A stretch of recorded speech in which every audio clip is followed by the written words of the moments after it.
Let me start just by asking you sort of what retirement has been like. You left the firm in 2018.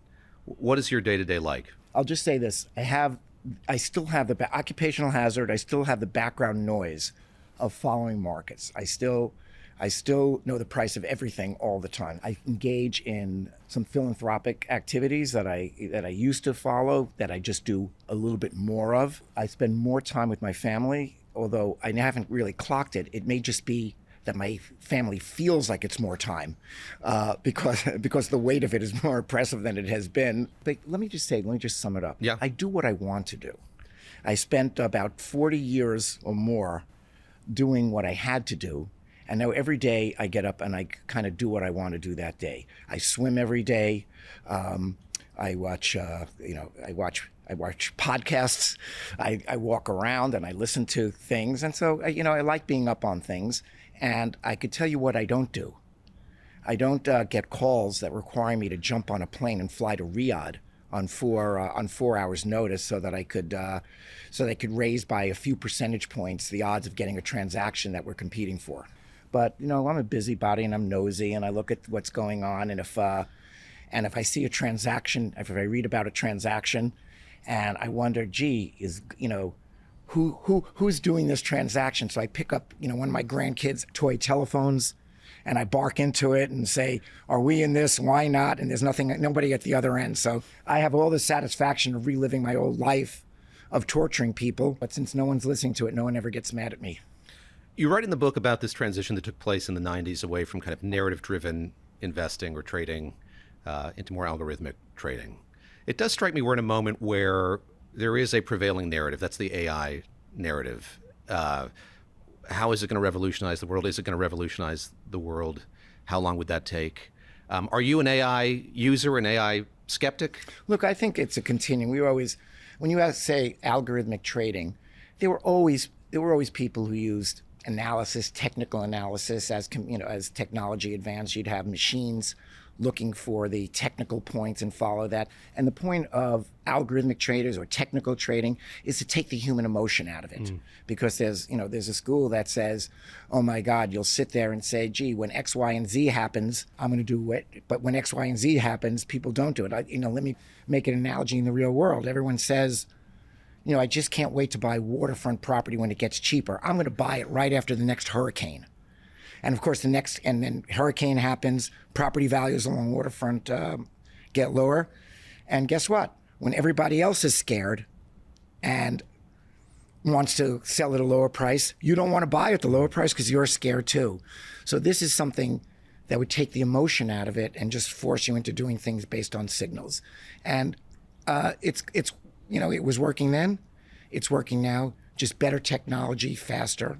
And more variables. Is AI something that you're playing around with? Mostly it's a parlor trick because I'm asking it for questions that I could get the answer to, but not as quickly and not as delightfully when it gives me something that's coherent. I would say when I use Google, I get a bibliography. When I use Chat or one of the other AI, I get an essay that purports to be the answer. Sometimes I want a bibliography because I want to do the background stuff myself and look through it. And sometimes I just want an answer. The thing also about a bibliography is you could kind of check sources. When you just get an answer, you kind of wonder whether it's right or not. I'm not running a company now, so I can't tell you which parts of our operations and technology and other things are being displaced by AI such that we can have a much smaller headcount in that. I do know, based upon other cycles, that in the short term, you won't lose headcount. You'll have to add a headcount to use the new technology while having the old systems in place, because you need a reliable system and you can't switch on a dime. So you'll have to run them both parallel for a while. Are we over-investing in it? Maybe. Even if it's perfect and right in every way, not every company doing it will be a winner.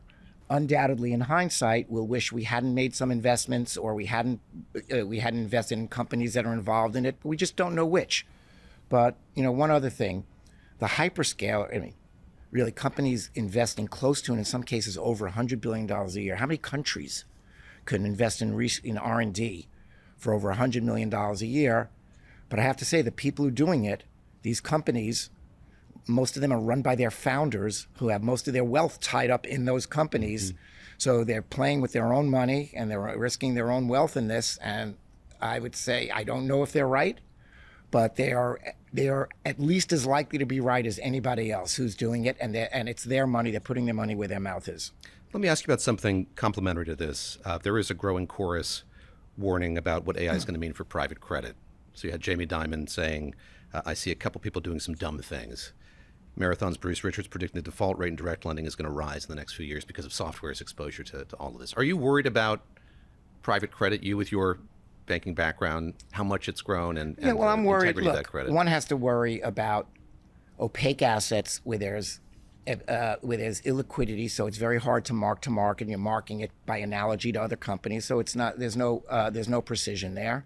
Very hard to test in the market whether your marks are correct, because the only way to really test is to sell some, and it's very hard to sell to a knowledgeable buyer because any knowledgeable buyer would have to do the work and the credit analysis, and who's going to do the credit analysis to buy a little smidgen little piece of something.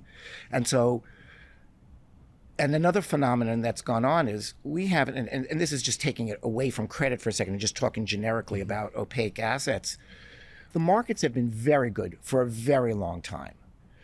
The one thing that imposes a lot of discipline on people are problems and losses and disasters, and something like that happens, and then everybody goes into shock, and then all of a sudden everyone gets very careful about how they allocate capital, at least for a while.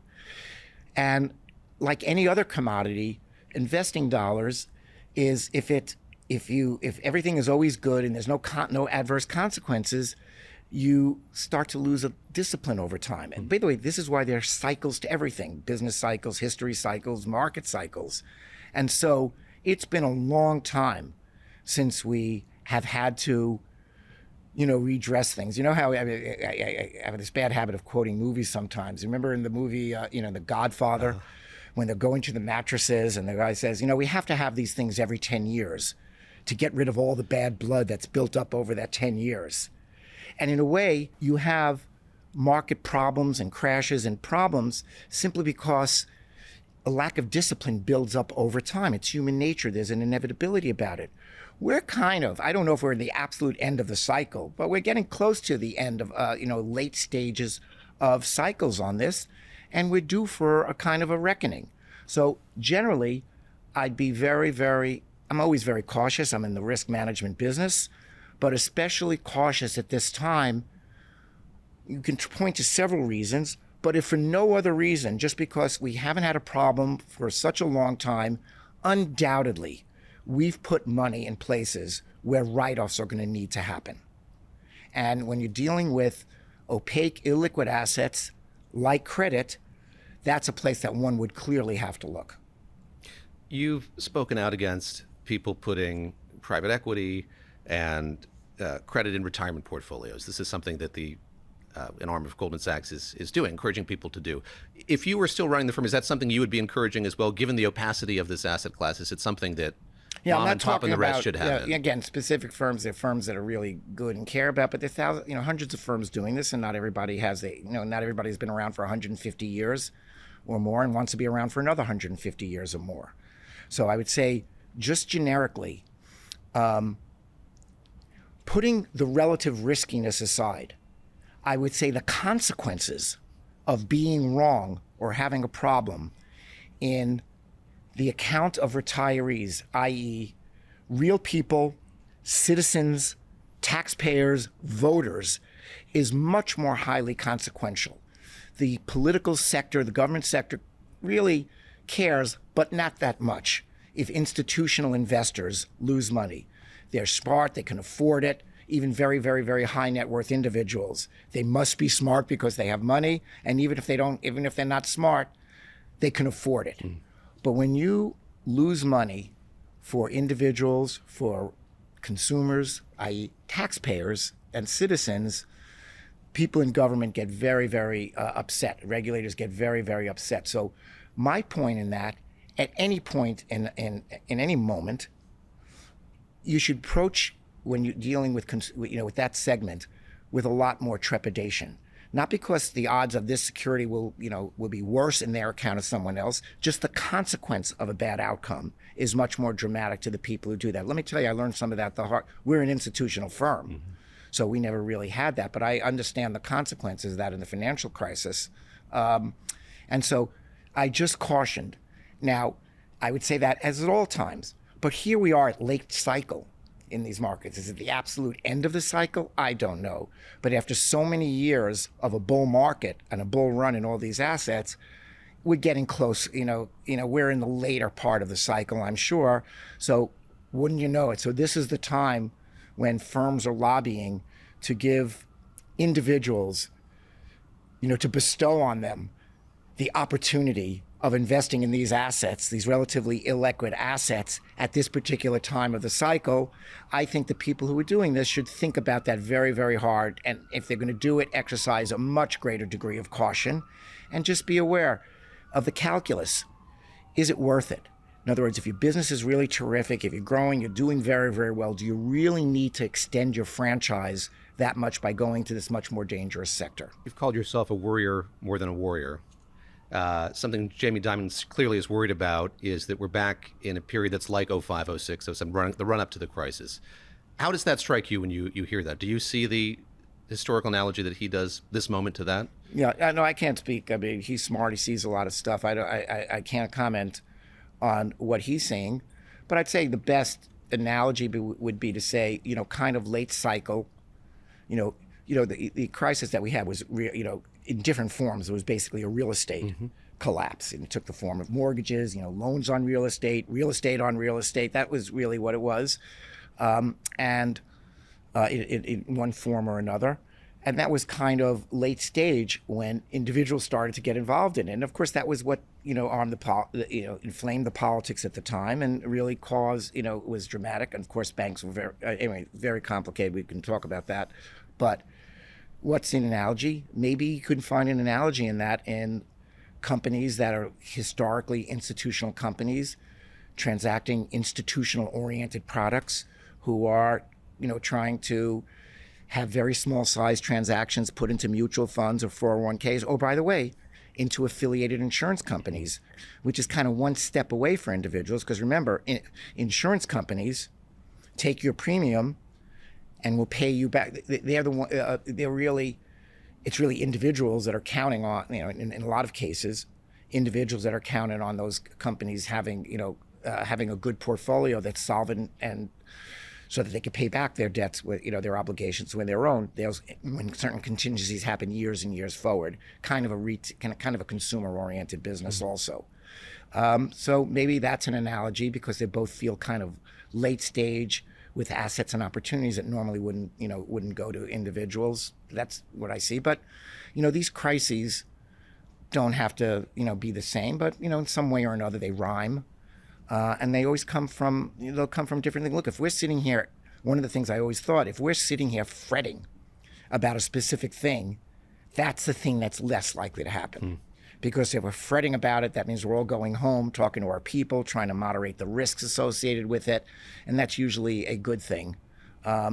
Usually, what you get is usually when the world blows up, it's something you thought was AAA, and the question is, what is it, and who has contingency planned well enough, who's looked around corners and seen that possibility that they may have thought was a very remote possibility.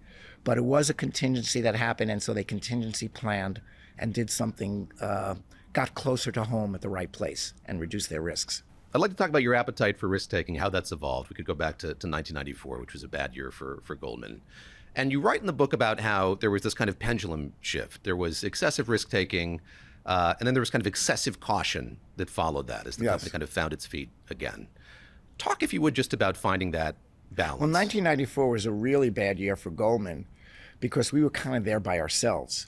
If you're going to have a bad year, you'd like everybody around you to have a bad year. You'd like it to be a generic problem. You'd like to be the best of a bad group, or even in the middle of a bad group. But we were miserable, and we didn't have a lot of company in '94. We had very big positions that were conditioned on rates not coming down, or at least not coming up, especially European. This was a time of a crisis and a lot of pressure on economies in Europe.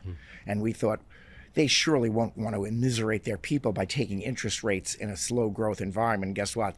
They immiserated their people in a slow rate environment. So we did poorly. We lost money. That was a moment in time also where the firm was a private partnership. And in a private partnership, and by the way, a private partnership with unlimited liability for the partners. So you could not only lose all the money you had in the firm, but they'll come around and take away your home and how, and so that really makes you really focused. And in our business, if you're afraid to lose money, it's very hard to make money. Not because people are betting wildly, but we intermediate the other side of what people want to do. People want to sell blocks of something. People want to hedge big positions where there's no other side, where we would have to position that risk until we could cut it into little pieces and sell it off. But that's a lot of risk. And so people were very, very loath. So it's not just what you lose in the moment. It's all the opportunities that you inevitably let go by that you otherwise would have taken advantage on, and that could go for a long time. And what you have to do there is leadership has to be, kind of sober about the fact that you really don't want to lose more money, but at the same time encourage people to go ahead, and you have to have the discipline in your own organization to let people know by your behavior that you're not going to punish or kill people for having legitimate losses that were you're not supposed to be stupid, but even smart people are wrong a good percentage of the time. If you punish people for being wrong as if they were stupid, you'll lose them. Even if they don't walk away, you'll lose their mind and you'll lose their ambition. So that's a very, very delicate management problem after a crisis like that, to get people up on front of foot again. And by the way, what they're feeling, you're feeling too. You're a little like the flight attendant going through turbulence, and the engine may sound a little bit different, and you kind of wonder, is it supposed to sound like that? And if you're the flight attendant, you better have a big fat smile pasted on your face, because if you look like you're terrified, guess how the passengers are going to respond. So I would say, in a crisis, put the oxygen mask on you first before you put it on your kids, because you're not doing your kids any favors if you pass out. And the other thing is, try to look like you're not scared to death. Goldman's special sauce, as you put it, is that heritage you're talking about, the fact that it was a partnership for as long as it was. How has it, post-IPO, been able to retain a lot of that? Maybe the special sauce isn't as strong as it was before, but it does have a unique flavor. And I think the thing that we would have least predicted, that we were the most nervous about, that most came up into the debates about whether we should go public or not, which, by the way, I thought was inevitable given we needed a balance sheet and stable capital. But the thing that I thought would have been the biggest surprise, if I could look forward to where we are today, is how well Goldman Sachs preserved the partnership culture more than 25 years after we've been a public company.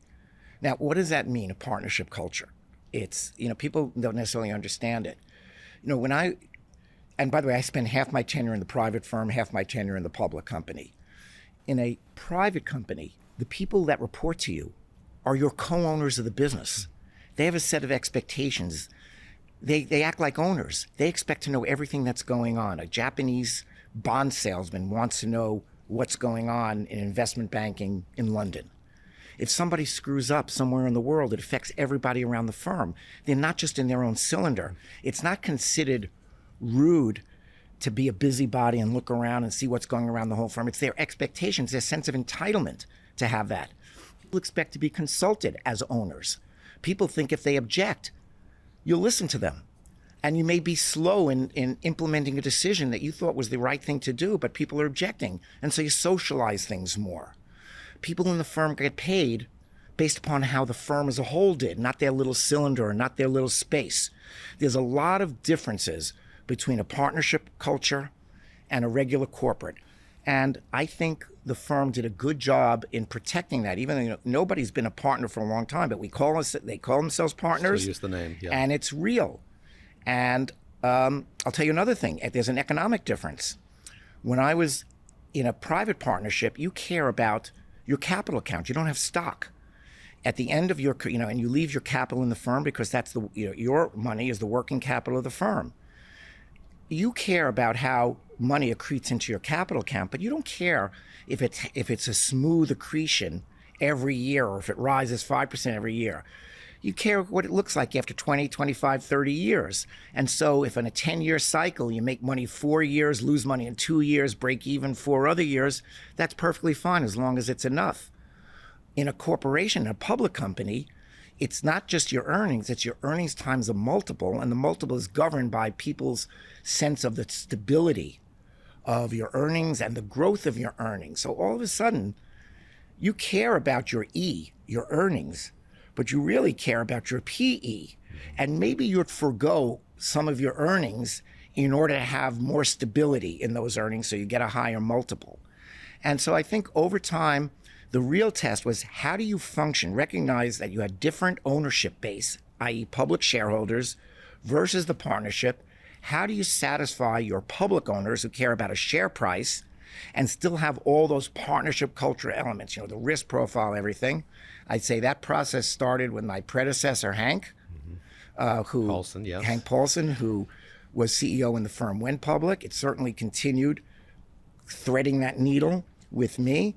And I tell you, I think my successor, David Solomon, has done a good time. And in some ways, he's completed that transition to a great extent, because what I didn't do so much and what he did, I kept a lot of our investing opportunities on balance sheet, which was a very big source of P&L, but it was sometimes a burden on our PE multiple because it would be much more volatile. He's moved a lot of that off balance sheet, which frankly was what our real owners at this point really would want to have happen. For a long time in Hank's tenure and my tenure, we were a public company, but most of the shares were owned by insiders, by partners. Over time, partners retire, they sell their stock. And so over time, it becomes more and more like a traditional public company where the public owns the vast majority of shares and the insiders own a small amount. Early in my tenure, the partners, the traditional older partners still own most of the stock. And it was reflected in a board of directors where we had sometimes 4 or 5 Goldman employees were on the board of directors. That wouldn't happen today. There is as I see it, a very vibrant alumni network, in part thanks to you and your work kicking that off and organizing it. How actively are you engaged with what the firm is doing? You and other alums of the firm, watching what's happening, what people are saying? All the time. It's a very important thing. It's very important to the core of Goldman Sachs that we care about our alumni, and in return, the alumni care very much about the firm. If you went to somebody who'd been at Goldman Sachs for 5 years, 25 years ago, had a great career, and you ask them tell me about yourself. First thing they'll say is, I'm ex-Goldman. A lot of people at Goldman Sachs go into public service after their tenure at the firm, and in fact, people refer to sometimes revolving doors. Ours wasn't a revolving door. Government took from Goldman. We didn't hire people from government. It was the other way around. But we get people that were public servicing minded. We care about our alumni. If somebody is going into government 15 years after, guess who they ask to help them with their process of getting through the Senate process of confirmation or other things. But having been there is highly valuable. It's a very important recruiting tool, and it's a very important morale lift, and part of the perks of being at the firm is that you get to have been at the firm. There are always going to be people who think they're going for 30 years to Goldman, they stay 3, and there are people who only intend to stay 3 and they stay 30. But whether it's 3 or 30, it's a good place to get your training, start your career, and to maintain the relationship with. I suspect that you as a Goldman alum have followed the scandal that erupted around Kathy Rumler, the general counsel, who came into that job after you'd left.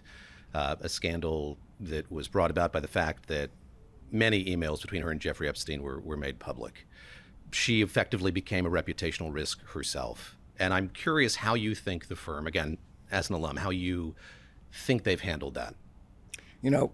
I tell you, I don't shy away from, provocation, but I just don't know. I hadn't met Kathy. She came in after I left. I don't know what the calculus was. I'd say in general, one of the ways in which you're a good partnership is if you think, and again, This is a big if. I don't know. I really don't know. I don't know what was exchanged. I don't know Kathy. I don't know the situation. But I'll say, as a generic matter, apply to other situations like the financial crisis or a big loss. I prefer to talk about that, and you can draw your own analogy, where something goes wrong. Or we're doing M&A. And in M&A transaction, as people here, you have a TV station, people here well know, sometimes your opponents in an M&A will use the media against you and make accusations and try to gin up support for themselves by slandering the opposition in some way or another. Even if the pressure on you in that kind of a context gets severe, if you cut and run on somebody in your fund that you think, whether you're right or wrong, you think is unfair, and you really think it, and you really think they did nothing wrong, you really think that somebody's just picking on them, and you really think it's kind of get caught up because there's some hostile M&A situation, not real, and if you add badly to your own people, that's not just a specific costly thing to do with respect to that person, but that's a signaling that goes on to the rest of the organization. And so one doesn't do that. So you're asking me a specific question about a specific person. I don't know enough to comment on that. But I will say what people are neglecting in looking at these situations is, I don't think that people who, look, in the mortgage crisis, nobody, there are a lot of people, there are people at other firms that blew up certain things, they got fired. Did anybody ever know the name of the person who was running the mortgage business at Goldman Sachs during that era? No, it was all me. I was the symbol, I was the guy in charge, everyone did this. I promise you, I never sold a mortgage in the firm. First of all, we didn't do mortgages, it was secondary markets in that. But if they were doing their job and did nothing wrong and hedged appropriately and didn't lose money and did everything right, we didn't fire those people because there was a clamor for that to happen. And if I had done it, we wouldn't have been Goldman Sachs anymore. We wouldn't have the people. We wouldn't be able to recruit. We wouldn't be able to retain. The firm wouldn't have had its relationship with the people. So I am intentionally not asking the specific question you're asking because I don't know about it. It's not like I'm shying away from it. It'd be unfair. But I will say what doesn't get talked about is the support that a firm should show to its people if they believe that there's unfairness in the world. And by the way, we're seeing some of this stuff where people get merely cited. I'm not saying in this situation, where in a cancel culture world, and again, I'm talking more generically, people are cutting and running on people, not just in this context, but every day you can read in the paper somebody's getting fired for something that maybe 3 years from now they'll look back and saying, was that really a capital offense? And why are people overreacting to it? So again, I shy away from the specifics of this because I don't know enough. And it wouldn't be right to comment, but I do say that the world more generally is in the polarized world we're in today is in a bad place with respect to penalties and accusations for every crime is a felony, every felony is a capital offense, and I'm not sure that that's warranted. One more question on this note. You write about a mantra that you used and read out to colleagues of yours at Goldman. You said there shouldn't be any tolerance for bad behavior you observe at your company. Yep. Is that not applicable here? I think through sort of what's happened, which is the board clearly vetted her and asked about her relationship with him. You keep wanting to talk about this. I don't really have much to say about it. I know in a trial, the prosecutor informs the jury about how bad the victim suffered. But at the end of the day, the jury has to find out whether the person under trial was the perpetrator or did anything wrong. So at the end of the day, you can appeal to people's emotion about how bad the outcome and the consequence of something was, but you still have to decide whether the person who's on the dock did something wrong. And so, if you want to talk about what happened in any given situation, I probably agree with you, but at the end of the day, the ex-lawyer in me wants to focus. This is all, I am with you on the severity and the difficult of the outcomes, and you want people who were responsible to suffer what they deserve to suffer, but at the end of the day, you still have to decide if these are the right people and if what they did was caused the problem. And so that's all, we can go around about it, but I don't know this situation. Let me pull back and ask just about the By the way, go ahead. I was I got called by press people to comment on my mentions in the Epstein file. There were 5 mentions of his office trying to get in touch with me to invite me to specific dinners. And I kept being out of town. And by the way, I have no memory of it, but when people I didn't know called my office and invited me to stuff, I didn't know. I never said no, but I didn't say yes if I didn't know them. And so the 5th time, the memo went back internal to Epstein's organization. Should I keep trying with Lloyd, or should I give it up? And the answer came back, I think at this point, give it up. And I didn't know that, because if somebody had asked me, did I ever meet him? No. Did I ever engage with him? No. But it was, sidebar, third parties discussing how I was responsive. And I frankly have no memory of not being responsive. But that didn't stop reporters, before I knew how I was mentioned, calling me up and asking me if I wanted to comment on my mentions. Just saying. You characterize yourself as a moderate globalist. And I wonder how you see the way that corporate America is interacting with Washington today. You said we were talking about Goldman Sachs. Maybe there would have been a moment for you to do some government service, not in the second half of Trump's first term. What do you think as you watch your contemporaries, other CEOs, interact with this White House in the way in which they are? Look, you have to do what you have to do. If somebody, look, I say somewhere else, look, I don't want to do this, I don't want to do that, blah, blah, blah. But if somebody puts a gun in your head, you're going to do stuff you otherwise wouldn't like to do. I think we shouldn't have blue companies and red companies. I don't. And it feels that way to you. Yeah, it's starting to feel that people are being asked and expected to take positions on the issue, controversial issues. I think that, by the way, are properly left to the political sector. I'm not saying that people shouldn't have positions on them, but not in terms of your platform, because you're a consumer company and you're selling toothpaste. I don't think you necessarily have it. And somebody, but people are shoving microphones in people's faces and say, you really should take a position here. I mean, so you could take a position as an individual, but recognize the reason why they're shoving the microphone in your face is because you have the platform of your company. And since the interest in you is coming from people's interest in that platform, I think you have a duty to do what's in the interest of the company. Now, I think there are times when you not only can, but maybe you should take a position. And that is specifically where the issue that's being debated is in the core of your expertise. So if there's a government shutdown looming because the government can't pass a budget, I think you can ask Goldman Sachs, what do you think the consequences will be?